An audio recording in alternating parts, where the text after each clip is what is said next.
Leiamos então 1 Coríntios capítulo 1, verso 18, e nós leremos até o verso 25, 18 a 25. Vou baixar um pouquinho, senão vai dar microfone. 18 a 25. Primeira carta de Paulo aos Coríntios, capítulo 1, verso 18 a 25.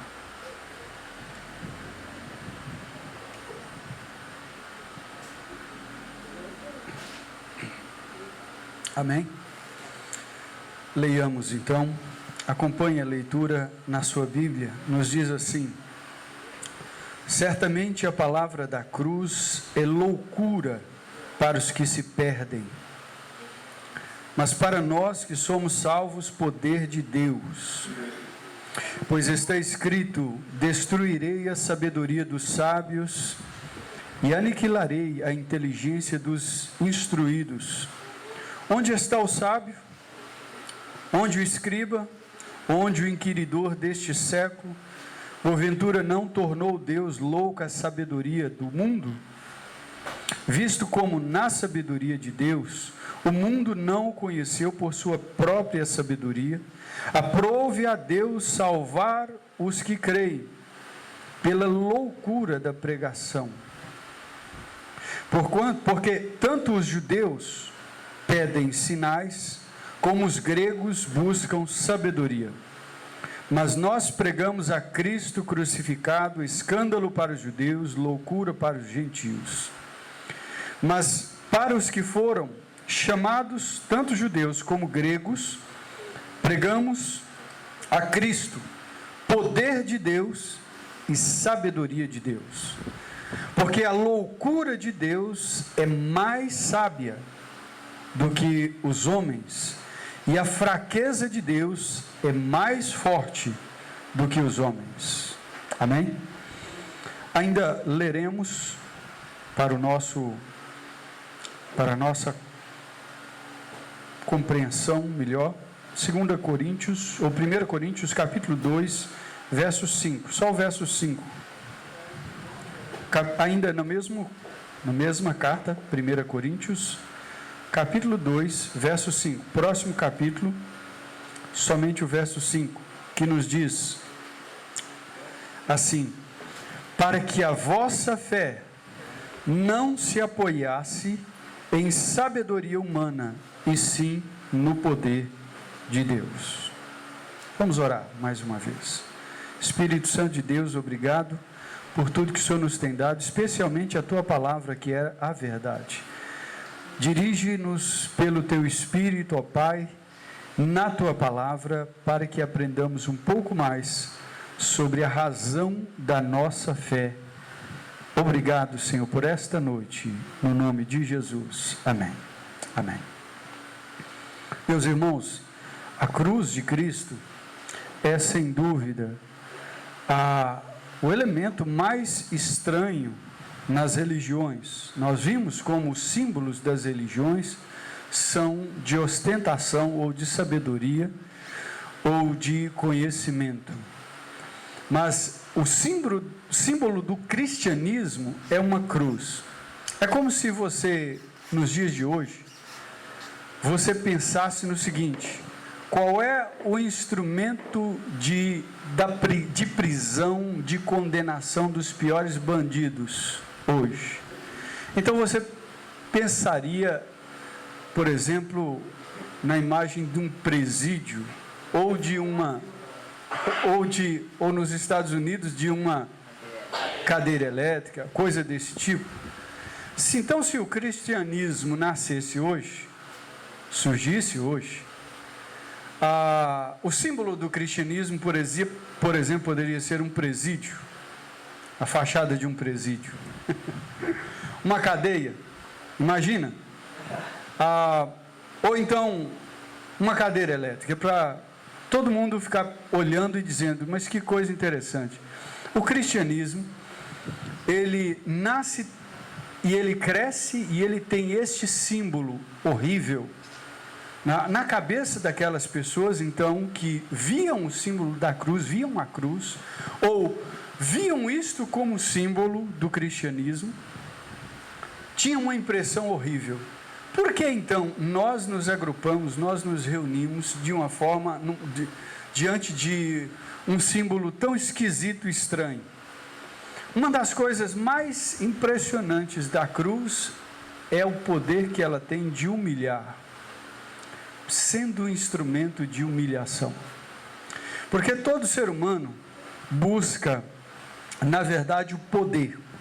Todo ser humano está atrás, à caça do poder. O ser humano tem as suas ambições. Então, aqui nós podemos ver algumas coisas antes de falarmos sobre essas ambições. Primeiro, a cruz, ela é um insulto, ou melhor, sobre as ambições, perdão. As 3 maiores ambições do ser humano, quais são? A primeira grande ambição é o dinheiro.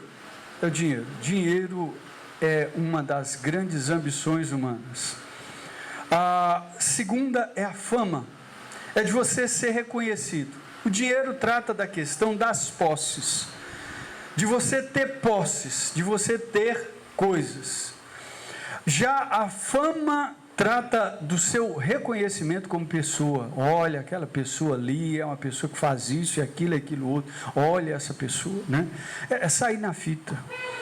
Mas há uma outra que é uma busca tremenda, uma ambição tremenda dos homens, que é a busca por influência ou por poder.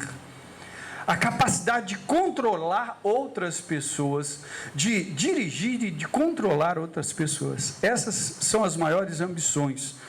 E isso disfarça essas coisas, que em alguns casos são legítimos, disfarçam então esse desejo de poder que nós temos dentro do nosso coração.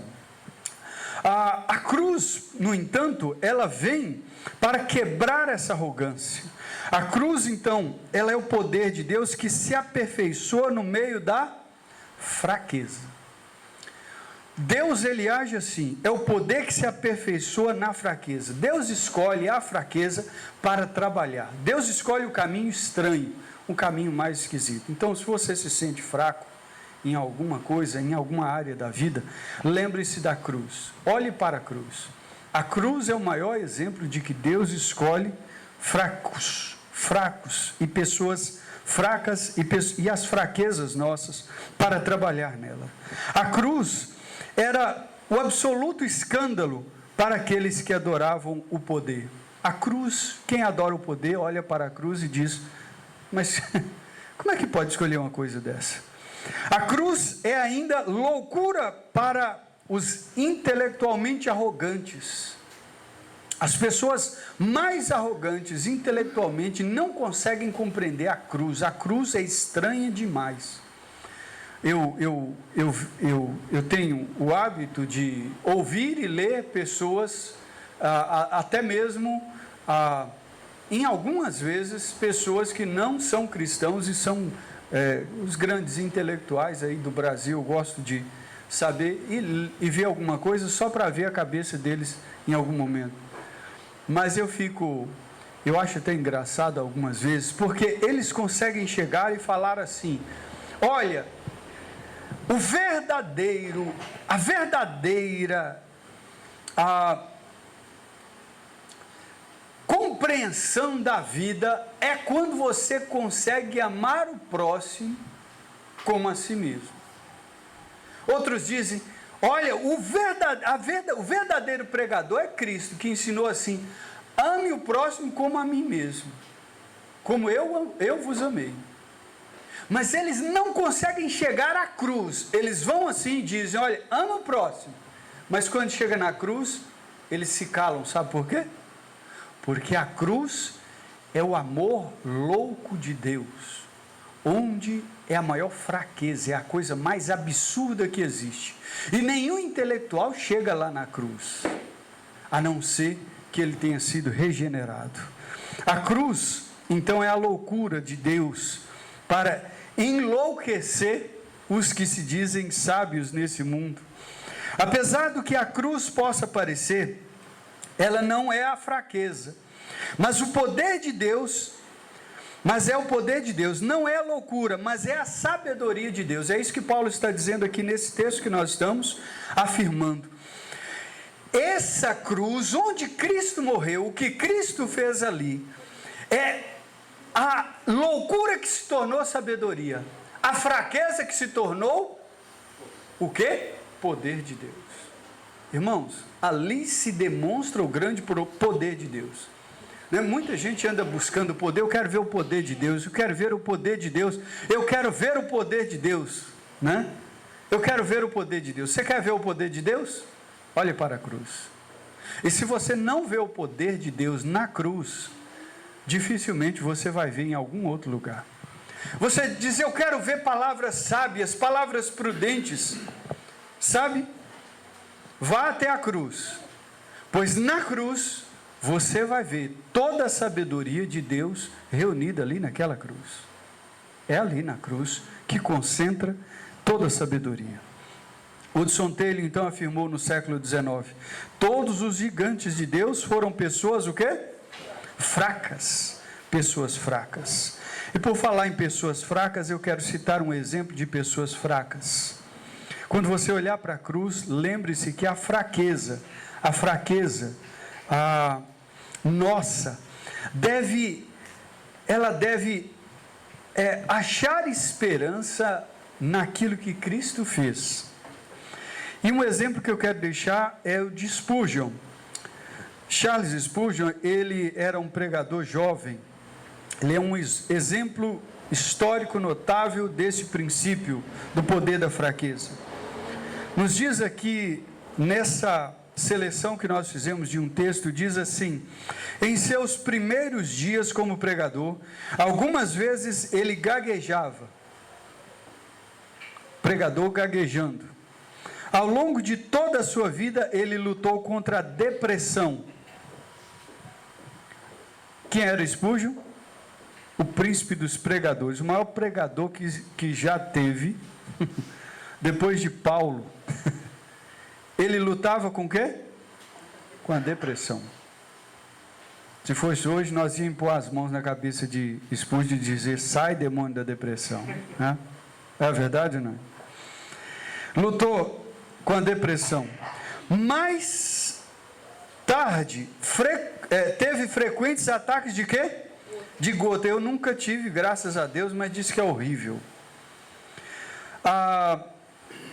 E ocasionalmente, enquanto pregava, sentia tanta dor que colocava uma perna sobre uma cadeira, apoiando-se no púlpito, escorado no púlpito. Já imaginou? Frequentemente se dizia sentir-se nauseado antes de pregar, como se estivesse num barco. Somando a esses ataques esses ataques físicos, sofria ataques difamadores por parte da imprensa. Tinha apenas quantos anos? 19 anos, quando chegou a Londres. O Saturday Review, que era um jornal, o chamou de um fanático vulgar, estúpido e irracional. E mais tarde, de um fanático ignorante e presunçoso. Muitos quadrinhos e caricaturas zombavam dele, mas ele perseverou, e um tremendo poder marcou o seu ministério. Amém, queridos? Sabe de onde vem esse poder? É da cruz. Eu lembro aqui de John Stott contando que ele foi realizar, junto com os jovens da sua igreja, em Sydney, uma conferência numa universidade. E no dia final, no último dia de pregar, eles arrumaram um salão extremamente elegante, de ponta. E na hora algum tempo antes da pregação, um vírus, um micróbio, o acometeu e ele ficou afônico, meio sem voz, meio rouco. meio sem voz. E ele foi pregar e ele praticamente sussurrava no microfone. E ele estava lá, aquela pessoa fraca, sem voz, sem autoridade. As pessoas que estavam ouvindo, aquela vozinha fraca, fraquinha. Terminou, fez o apelo e depois orou e tudo mais. Passado alguns anos, todas as vezes que ele voltava em Sydney, chegava um irmão e falava assim: você lembra daquela pregação sua lá naquela universidade tal? Eu me converti lá. E foram várias pessoas que se converteram naquele dia. Hoje nós estamos pensando que a autoridade, que o poder de Deus é você falar esbravejadamente e falar bonito e falar de uma forma que as pessoas venham ser cativadas, e você usar técnicas de psicologia para falar em público. Mas o poder de Deus, ele se manifesta na nossa fraqueza. Repete comigo: na nossa fraqueza. Toda vez que você estiver fraco, você deve olhar para a cruz. A cruz de Cristo é o maior, é a fonte de poder para que você saiba que o poder de Deus, ele vem e atua em nós, nas nossas fraquezas. Agora, a cruz, ela não somente nos dá esse poder, mas a cruz, ela traz para nós algumas doutrinas da morte de Cristo, que expõem as nossas fraquezas. Ela expõe a fraqueza do ser humano. A primeira delas: toda a raça humana, todo o ser humano é tão culpado, mas é tão culpado diante de Deus, que não pode salvar a si mesmo. Nenhuma criatura pode salvar a si mesmo. E a cruz é a declaração: você não pode salvar a si próprio. Você é um dependente de Deus eternamente. Você não tem condições de dar um passo a Deus sem depender da cruz. A segunda: Deus é bom demais, e Ele preparou para nós a salvação gratuita, de graça. E Ele assim, Ele cumpre a justiça dEle. Disso nós falaremos no outro domingo, mas na última parte, Ele cumpre a justiça dEle toda na cruz, e ainda mostra que Ele é bom para nós. Ele mostra a sua justiça, a sua vingança e o horror da vingança dele contra o pecado na cruz, e ao mesmo tempo ele mostra a bondade dele na cruz. Na cruz você tem exatamente quem é Deus: a punição do pecado, a condenação, a punição, a penalidade sendo cumprida totalmente segundo a santidade de Deus. Mas ali você tem também toda a bondade de Deus derramada sobre a sua vida plenamente, de forma que você vê a justiça e o amor de Deus totalmente na cruz de Cristo. Muitas pessoas procuram a justiça de Deus assim: cadê Deus quando a gente vê uma criança sendo estuprada? Cadê Deus quando a gente vê uma assaltante, está lá com a arma, assaltando uma pessoa, não levou nada, levou as coisas e ainda matou a pessoa? Por que Deus não pôs ali uma trava na arma que não disparasse? Por que Deus não fez nada? Muita gente procura justiça nesse mundo, nesse mundo do caos, mas eles não olham aonde realmente a justiça de Deus aconteceu e onde você pode ver a justiça de Deus. Sabe por que você não pode ver a justiça de Deus plenamente lá? Porque a cruz é vergonhosa demais. Não, na cruz eu não quero ver, não. Eu quero ver a justiça de Deus é na minha vida aqui, ó. E Deus é fiel e Ele vai fazer eu ficar numa boa, porque eu sou filho do rei. Eu quero ver a justiça aqui agora. Mas Deus nos chama para olhar a justiça aonde? Na cruz. Ali você vê a justiça e o amor de Deus por você. A terceira e última doutrina importante é a da salvação pela fé somente. crendo em Jesus, Cristo crucificado, temos reconciliação com Deus e a vida eterna. Interessante. Como é que eu posso crer numa pessoa que morreu numa cruz? E crer que uma pessoa que morreu numa cruz traz a salvação que eu preciso diante de Deus? É absurdo ou não é? Irmãos, não deixe o espírito religioso pegar você e dizer assim, não pode falar uma coisa dessa. Não, pense, é absurdo ou não é? É absurdo. Mas Deus escolheu esse absurdo para esconder daqueles que querem permanecer arrogantes, para que nunca encontrem a salvação. E aqueles que se humilham e creem em Jesus e olham para a cruz, recebam a verdadeira e a salvação completa. Amém?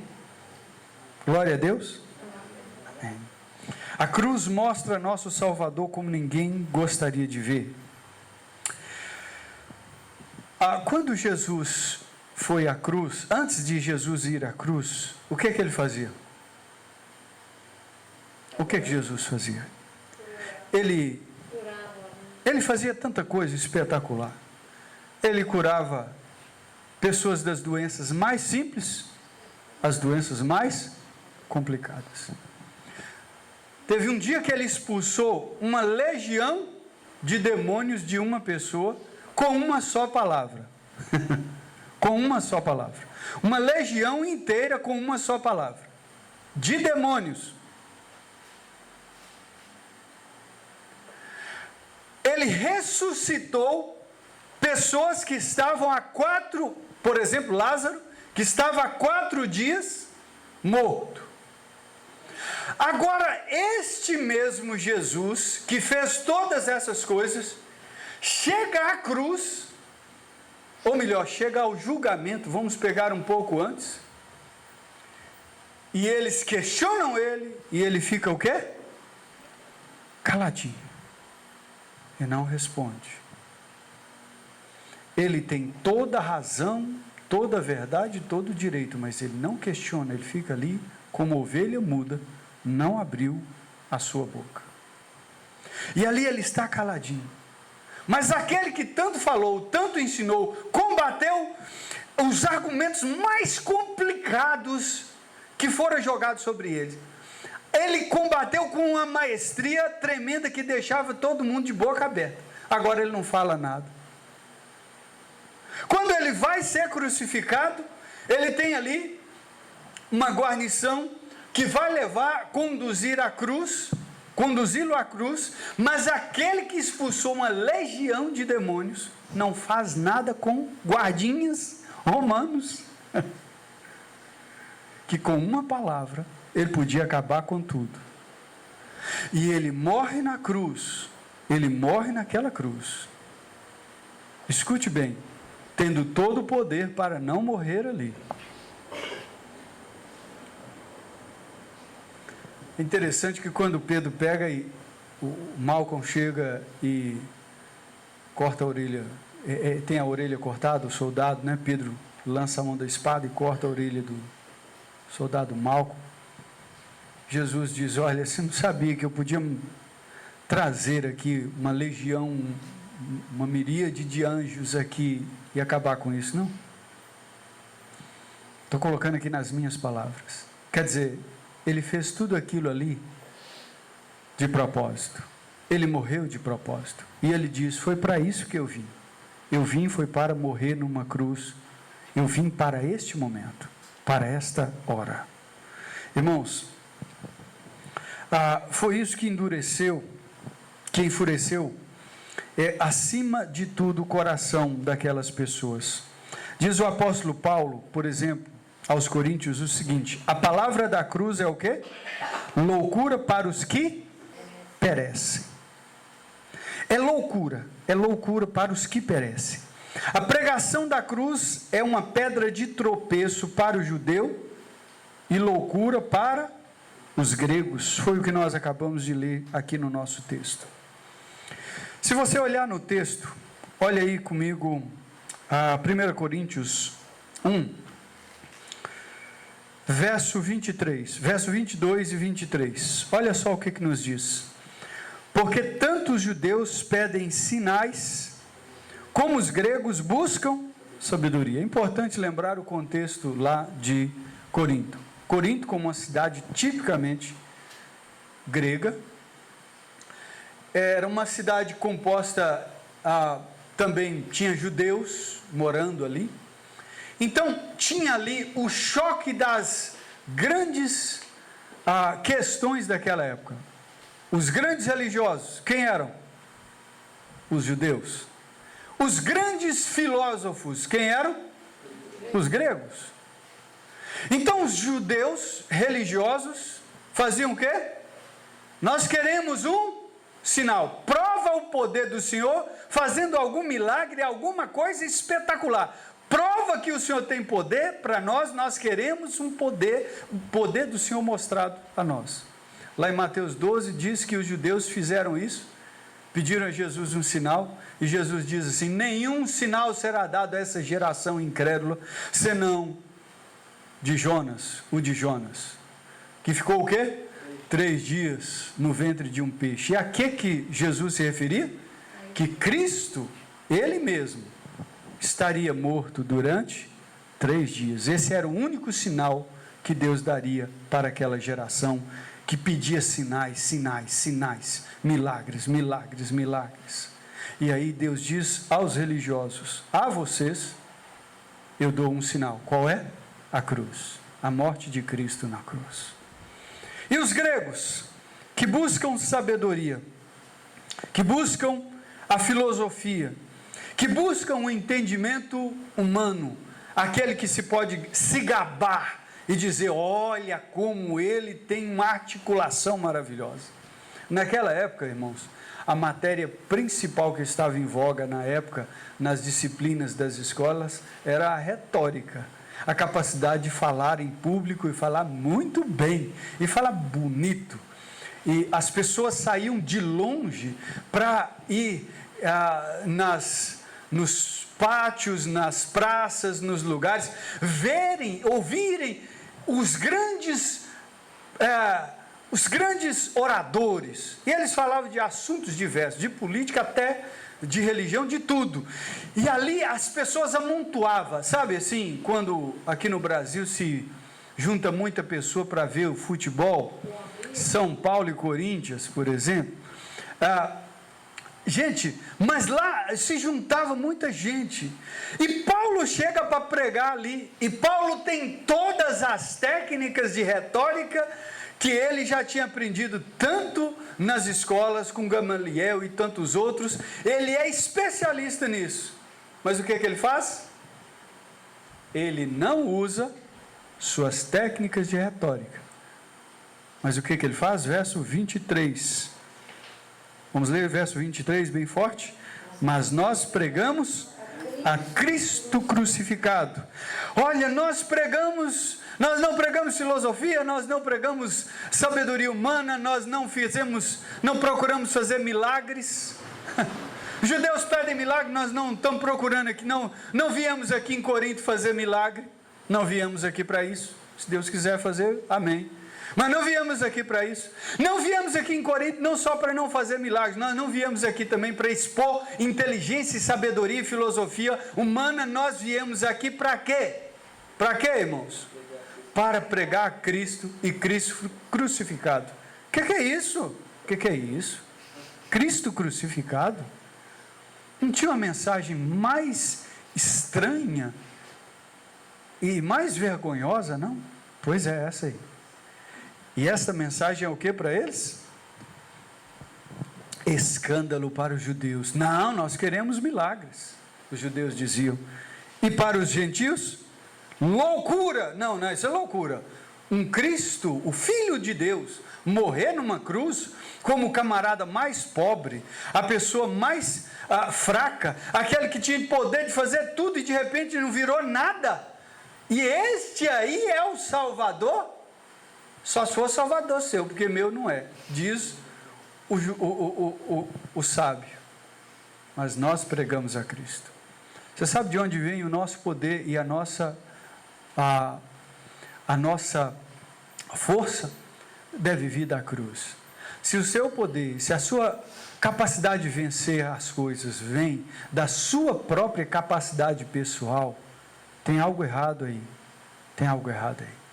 Irmãos, nós devemos aprender que da cruz emana o poder de Deus para nós. Amém? Nós vivemos daquilo que Cristo fez na cruz. A obra dele na cruz do Calvário é suficiente para nos empoderar, para viver e para vencer e para ir para a eternidade com ele para sempre. É da cruz de Cristo, nós não temos outra fonte. Podemos aprender, Deus pode nos usar para fazer milagres, Deus pode nos usar para entender as filosofias mais complicadas do mundo, mas nós não nos baseamos nisso. A fé cristã é baseada naquilo que Cristo fez na cruz por nós. Amém? Amém. Amém. Glória a Deus. Amém. Irmãos, é sem dúvida o ponto em que coloca os judeus, os religiosos e os filósofos, como diz, de cabelo em pé, não é? É porque a cruz é uma vergonha, loucura, é vergonha para os que pedem milagres e sinais, e é loucura para aqueles que exigem sabedoria. A glória da cruz de Cristo é que nela o Filho de Deus realizou a maior obra de Deus.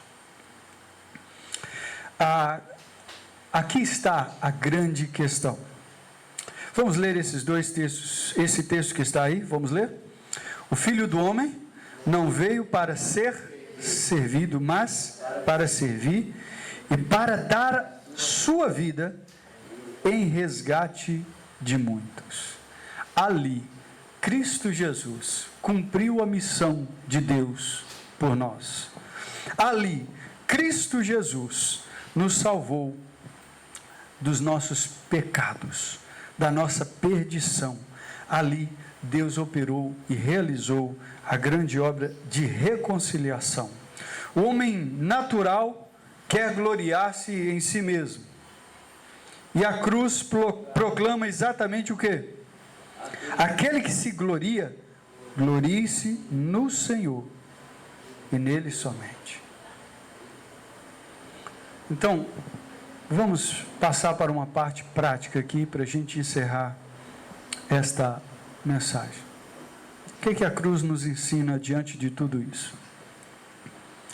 A primeira coisa que eu quero que você guarde no coração, muita atenção aqui, muita atenção. Você tem fraquezas para realizar a obra de Deus, as coisas que Deus te chamou para fazer? Nós cantamos um hino que diz assim: morri na cruz por ti, morri para te salvar, não é isso? Morri na cruz por ti, que fazes tu por mim? O que é que você está fazendo na obra do Senhor hoje? Qual é seu compromisso na obra do Senhor hoje? Talvez você se sinta fraco para isso.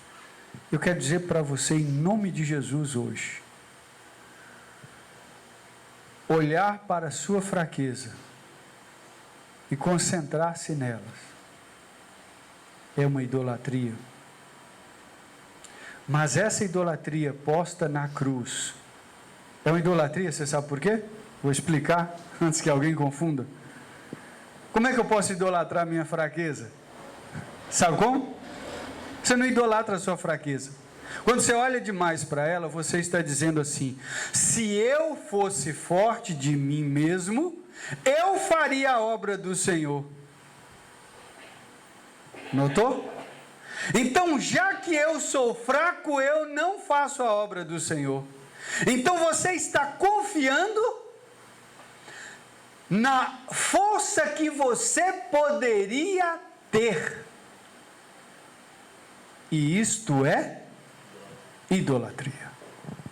Mas quando você pega a sua fraqueza e lança na cruz de Cristo, a cruz de Cristo destrói essa idolatria e diz assim: e Deus não pode operar na fraqueza? Pois Deus escolheu primeiro as nossas fraquezas. Deus escolhe as nossas fraquezas para atuar nelas. Amém? Primeira coisa. Guarde isso no coração. Guarde isso no coração. Segundo, a cruz deve ser aplicada no nosso coração para a cura da nossa alma. Aplique a cruz no seu coração para a cura da sua alma. A sua alma precisa se livrar de todas aquelas escoras, de todas aquelas muletas que a gente costuma colocar na alma para ver se ela fica em pé. A gente costuma colocar umas muletas. A irmã Aura está rindo por causa... Irmã, sem ofensa, tá bom, irmã? Não quis dizer nada sobre a sua... Certo? Eu estou falando das muletas da alma. Amém? Não é da áurea, não, é da alma. Viu, gente?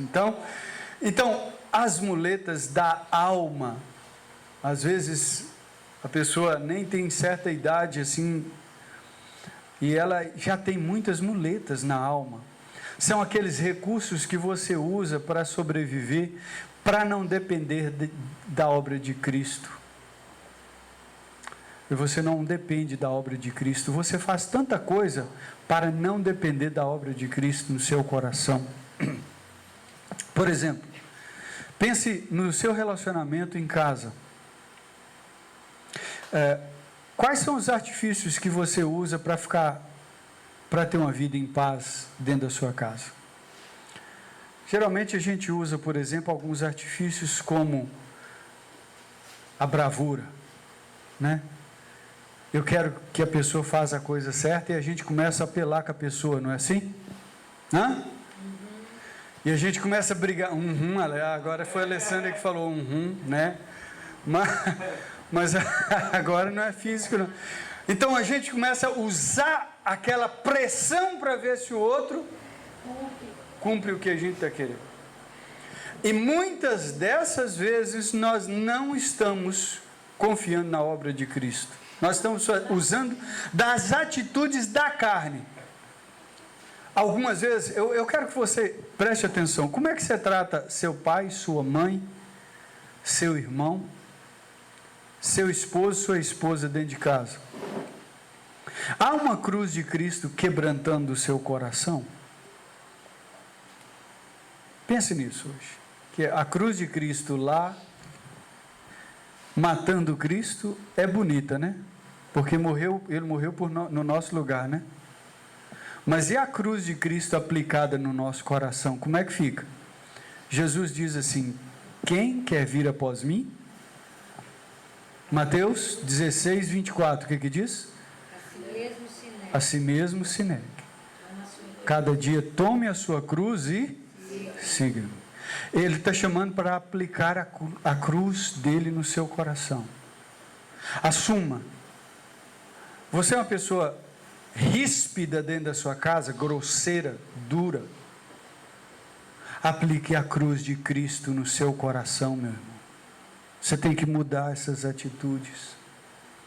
Seu coração é super sensível e não consegue confiar em Deus, vive sempre ansioso para lá, para cá, ansioso. Confia na cruz, aplica a cruz no seu coração e diz: eu confio no Senhor, e para com essa hipersensibilidade em nome de Jesus. Amém?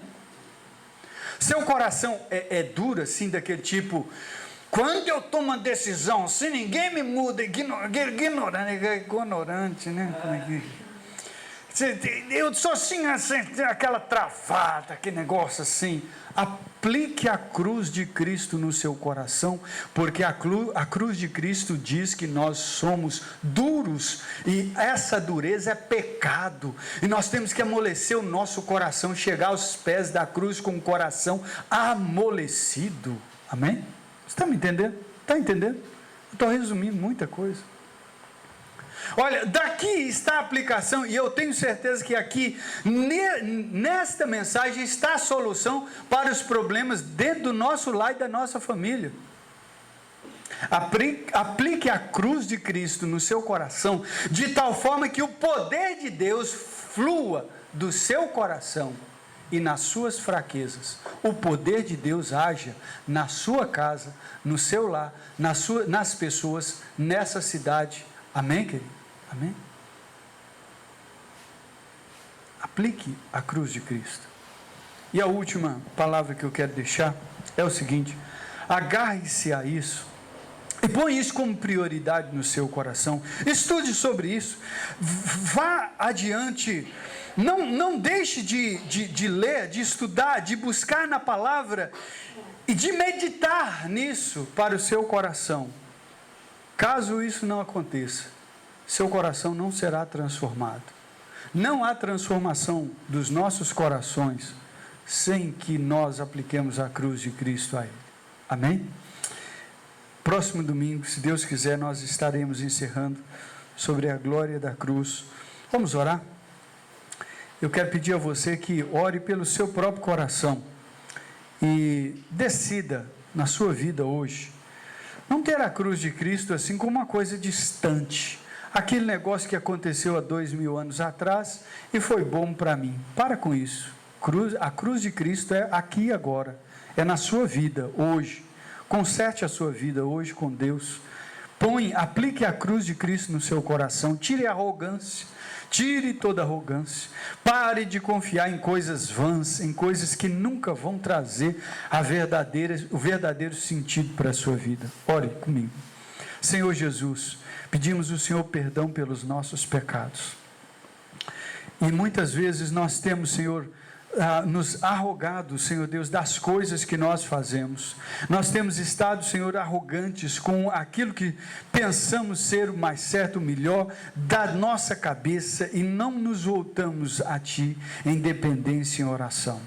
Eu quero pedir ao Senhor que o Senhor capacite o Espírito Santo de Deus, cada um dos que aqui estão nessa noite, com o Teu poder e com a Tua graça, para que pelo discernimento espiritual, apliquem a cruz do Senhor Jesus no seu coração, o poder que vem da cruz, para não confiar mais, para não ter idolatrias no coração, nem confiar mais em si mesmos, mas estarem sendo purificados no seu coração, na sua vida, em nome de Jesus. Amém e amém.